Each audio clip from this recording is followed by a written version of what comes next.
हड़प्पा सभ्यता की अर्थव्यवस्था, ठीक है। किसी भी अर्थव्यवस्था को कितने भाग में बांटते हैं? आपको पता है किसी भी अर्थव्यवस्था को 3 भागों में बांटा जाता है, प्राथमिक क्षेत्र, द्वितीयक क्षेत्र और तृतीयक क्षेत्र। प्राथमिक क्षेत्र में क्या आता है?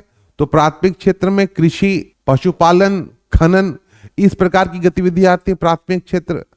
द्वितीयक क्षेत्र में क्या आता है, कोई बताओ? द्वितीयक क्षेत्र सेकेंडरी, हाँ, तो सेकेंडरी में आता है विनिर्माण, उत्पादन, उद्योग, इंडस्ट्री, जहां उत्पादन करते हैं ना उसको आता है। तृतीयक में क्या आता है? तृतीयक में आता है सेवा, सर्विसेज, ट्रेड, फाइन, सेवा, सर्विसेज, ट्रेड। तो मैं तो देश के भविष्य का निर्माण कर रहा हूं मैं, ठीक है। तो मेरी जो गतिविधि है वो किस में आ जाएगी? प्राथमिक में, द्वितीयक में, तृतीयक में? थर्ड में आ जाएगी, तृतीयक पे। वेरी गुड, वेरी गुड, ठीक है। आप लोग कल को आप लोग आईएएस बनेंगे तो आप लोग किस अर्थव्यवस्था किस अंग में आएंगे? आप लोग, चलिए आप लोग भी सेवा प्रदाता बनेंगे। Very good. अमिताभ बच्चन किस में है? अमिताभ बच्चन। नरेंद्र मोदी किस में है? किसान किस में आएगा? किसान। अदानी किस में आएंगे? अदानी। चलिए वेरी गुड, चलिए अब आप लोग समझ गए। तो आप देखिए सिंपल सी बात है, पहला पॉइंट कि हड़प्पा सभ्यता के अर्थव्यवस्था के सभी क्षेत्र अत्यंत उत्कृष्ट अवस्था में थे। लिखिए, कृषि, पशुपालन, उद्योग, विनिर्माण, व्यापार, वाणिज्य और सेवा क्षेत्र सभी की दशा काफी अच्छी थी। कृषि कैसी थी? बहुत अच्छी थी। क्यों अच्छी थी, कैसे पता चलता है? तो पहली बात आप देखिए, इतनी बड़ी नगरीय समाज सभ्यता, तो नगरों के होने का मतलब ही है, हाँ, नगरों के होने का मतलब ये कि बहुत बड़ा समुदाय था जो गैर कृषि कार्यों को संपादित करता था, किसी से अलग था। बहुत बड़ा समुदाय, जैसे मैं यहाँ पढ़ा रहा हूं, लेकिन आपको मेरा देख के लग रहा होगा चेहरा किस तरह बहुत खा पी के आए हुए लगता है। तो कोई ना कोई मेरे लिए तो खेती कर रहा होगा ना, कोई ना कोई आपके लिए खेती कर रहा होगा। तो यानी अधिशेष बहुत अच्छी थी, और उन अधिशेषों का ये लोग क्या करते थे, तो उसके लिए अंडागार बना के रखते थे, ठीक है। अब यह है कि अधिशेष होता कैसा था, अधिशेष की जरूरी है। तो आप देखिए, तो इनके पास ये हल का प्रयोग करते थे, ये खेत को जोत करके उस पर खेती करते थे। तो क्या ये नहरों का भी निर्माण करते थे? नहर प्रणाली सिंचाई के लिए थी, नहीं थी? एक मिनट, ये समझिए। देखिए, ये आप लोग को याद होगा, ये मुंडी गाक है, यहाँ पे ये आपका लोथल है, यहाँ पे दैमाबाद है, यहाँ पे आपको हड़प्पा है, और यहाँ पे आपको आलमगीरपुर है। तो ये जो क्षेत्र है ये तो हो गया आपको मूल क्षेत्र सिंधु घाटी सभ्यता का। लेकिन दो और क्षेत्र हैं, एक है यहाँ पे अफगानिस्तान में, एक है शोरतुघई और दूसरा है मुंडी गाक। फाइन। ये इन स्थलों से भी हड़प्पा सभ्यता के साक्ष्य मिले हैं।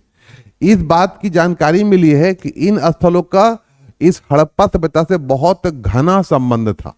लेकिन ये जो स्थल है शोरतुघई, जहां से नहर प्रणाली के साक्ष्य मिले हैं, क्या ये हड़प्पा सभ्यता के मूल क्षेत्र में है या उससे बाहर है? बाहर है। तो ये जो क्षेत्र है बेसिकली ये क्या थे, तो ये यहाँ जो हड़प्पा के जो लोग हैं, ये लोग क्या करते थे, मुंडी गाक और शोरतुघई के लोग, कि ये लोग जगह जगह से माल इकट्ठा करते थे, धातु इकट्ठा करते थे, लाजवर्द मनी लाते थे, और फिर वहां से ये सारा सामान कहां भेज देते थे? तो हड़प्पा भेज देते थे। ये एक्चुअली हड़प्पा सभ्यता के उपनिवेश थे, जैसे नहीं भारत इंग्लैंड का उपनिवेश था, तो एक व्यापारिक अग्रिम चौकी थी। ये हड़प्पा सभ्यता के मूल अंग नहीं है। आखिर भाई शोरतुघई अफगानिस्तान का क्षेत्र है, आप देख रहे हैं। इधर हमारे यहाँ जो मूल ये पे जो सिंधु नदी घाटी है, आपका नर्मदा है, इधर आपका यमुना है। तो इन क्षेत्रों में तो कोई, जहां पे आप देखोगे, मैंने पहले ही बताया कि ये सभ्यता के जितने भी नगर हैं सामान्यतः सभी नदी घाटी में अवस्थित थे।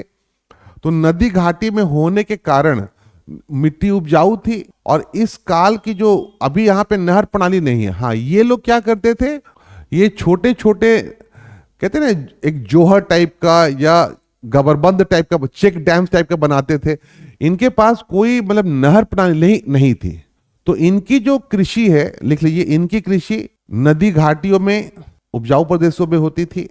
सिंचाई के लिए मुख्यतः वर्षा पे निर्भरता थी। छोटे छोटे नालों और गबर बंद, नहीं हम लोग बचपन में बारिश के दिनों में, बचपन में आप लोगों ने भी बनाया होगा, नाली वाली बनाते थे हम लोग, जो ऐसे जब जहाँ बालू वाले इलाके में रहते थे, तो वही गबरबंद पानी को रोकने का प्रयास करते थे, हाँ, तो वही गबरबंद कहते हैं। तो छोटे छोटे नालों और गबरबंद का उपयोग किया जाता था। ये सभी प्रकार के फसलों की खेती करते थे, मुख्य रूप से जौ, गेहूं, कपास, चावल, मटर, सरसों, तिल, खजूर, तरबूज सब होता था। किस फसल की खेती नहीं करते थे?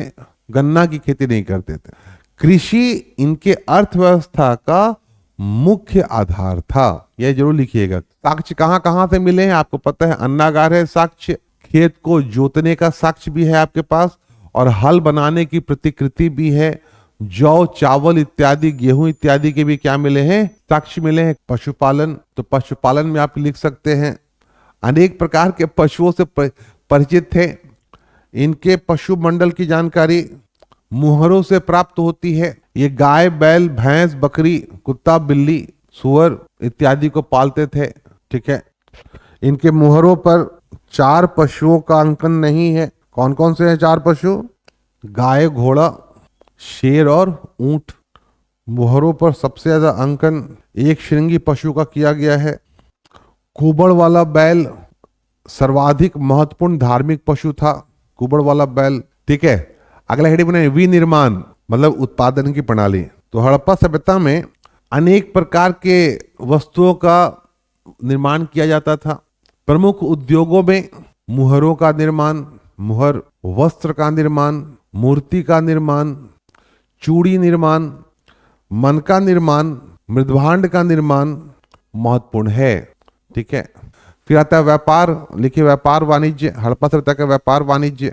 तो हड़प्पा सभ्यता का आंतरिक और बाह्य दोनों व्यापार काफी अच्छा था। आंतरिक व्यापार मतलब हड़प्पा और मोहनजोदड़ो के बीच में, और बाह्य व्यापार मतलब हड़प्पा सभ्यता और मेसोपोटामिया सभ्यता के बीच में, आपका इजिप्ट के बीच में, इधर आपका सेंट्रल एशिया की तरफ, उधर अफगानिस्तान, ईरान की तरफ, उधर आपका डीप साउथ की तरफ। तो ये पूरा आंतरिक व्यापार भी अच्छा था और बाह्य व्यापार भी काफी अच्छा था।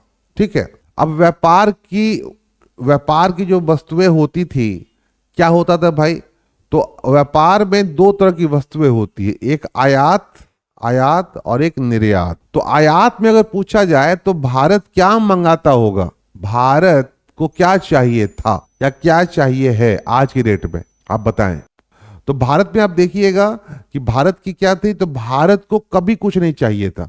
भारत के पास अन्यथा सब चीज, सोने की खान तो नहीं थी हमारे यहाँ, लेकिन हमारी मिट्टी काफी उपजाऊ थी, और उसी मिट्टी से हमारे यहाँ क्या निकलता था?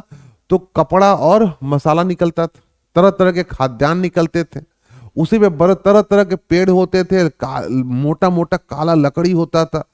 जंगलों में तरह तरह के मोर, बंदर सब रहा करते थे, हाथी रहा करते थे। तो हमारे पास देखा जाए तो बहुत विशिष्ट मतलब भौगोलिक बनावट थी, जिससे इतने ऐसे उत्पादन होते थे, विशिष्ट उत्पादन जिसका विश्व में डिमांड था। हम पूरे उस समय भी खाद्यान्न भेजते थे, कपड़ा भेजते थे, मयूर भेजते थे, बंदर बेचते थे, काली लकड़ी बेचते थे, बहुत सारी चीजें यहाँ से निर्यात, मोती भेजते थे, ये सारी चीज भेजते थे, मसाले भेजते थे। ठीक है। उधर से क्या आता था? वो मूल्य कैसे चुकाएंगे? तो मूल्य चुकाएंगे बहुमूल्य धातुओं के द्वारा, बहुमूल्य पत्थरों के द्वारा। तो मूल रूप से आप लिख सकते हैं, लिखिए हड़प्पा सभ्यता मूल रूप से आवश्यकता की वस्तुओं का निर्यात करता था और बहुमूल्य धातुओं और पत्थर का आयात करता था। निर्यात की वस्तुएं डैश, खाद्यान्न, काली लकड़ी, कपास के कपड़े, सूती वस्त्र, मिट्टी के बर्तन, टेराकोटा, मृदभांड, हाथी दांत की वस्तुएं, मयूर इत्यादि। आयात में जो वस्तुएं हैं लिख लीजिए, ऊपर में लिखिए वस्तु और स्रोत कहां से मंगाते थे। टीन डैश, ईरान, अफगानिस्तान, सबसे ज्यादा वहीं से मंगाते थे, ईरान और अफगानिस्तान से। टीन। सोना, ईरान, अफगानिस्तान, कोलार। तांबा, बलूचिस्तान, ओमान। तो लाजवर्द मनी जो है ये इसी शोरतुगही के माध्यम से आता था, बदख्शां से। ठीक है। ठीक है, इंपॉर्टेंट ये है सोना, चांदी। ठीक है। इस काल में मुद्रा प्रणाली का विकास नहीं हुआ था।